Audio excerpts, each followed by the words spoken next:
C'était tellement bien parti. Boyard, maire de Villeneuve-Saint-Georges. Une motion de censure du gouvernement Bayrou. Mais voilà, tout le monde les a lâchés. Les écolos, le PS, ils n'étaient pas au rendez-vous.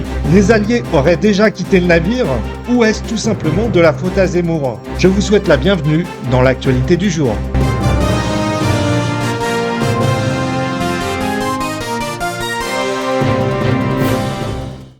Bonjour et bienvenue dans l'actualité de ce mardi. Alors oui, c'était tellement bien parti pour l'extrême gauche. Ils étaient en forme, ils étaient tous à fond. Et je peux vous assurer que pendant l'élection, enfin juste avant que Louis Braillard ne soit pas élu, ils étaient tous en train de faire la fête.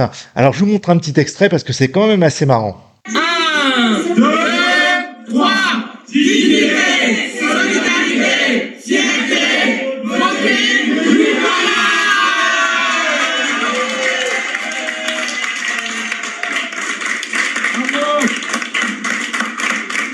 Alors je trouve que c'est vraiment beau. C'est vraiment beau de voir des gens heureux. Moi, ça me fait plaisir pour eux. Alors vous avez pu reconnaître dans cette vidéo la fameuse Rachel Keke, celle qui n'aime pas la police. Il y avait aussi Adama Traoré. Et tout ce petit monde y croyait. Oui, il croyait que Louis Boyard allait remporter la partie, ce qui n'a pas été le cas. Mais le problème chez l'extrême gauche est toujours le même. Il fait toujours la victoire trop vite. Faut pas avoir bac+5 pour comprendre qu'il faut pas vendre la peau de l'ours avant de l'avoir tué. Alors... la défaite est lourde. Et oui, la gauche est en PLS. Louis Boyard, 49.3 de Bayrou.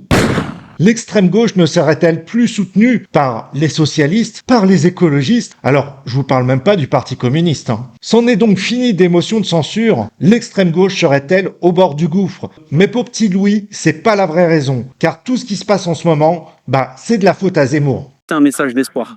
On avait tout le monde contre nous. On avait le ministre de l'Intérieur, qui a fait des ingérences dans des élections qu'il est censé lui-même organiser.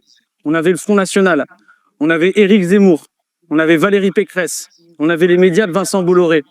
On avait tout le monde contre nous. Et malgré tout, regardez-nous, on est là, forts, fiers, dignes, solidaires. Et je le dis aussi, où étaient nos camarades? Où étaient les écologistes? Où étaient les communistes? Où étaient les socialistes? Où étaient-ils quand on a imploré la fusion? Ils n'étaient pas là. Où étaient-ils quand on a eu besoin d'avoir du soutien, quand on a qualifié notre liste de communautaristes? Ils n'étaient pas là.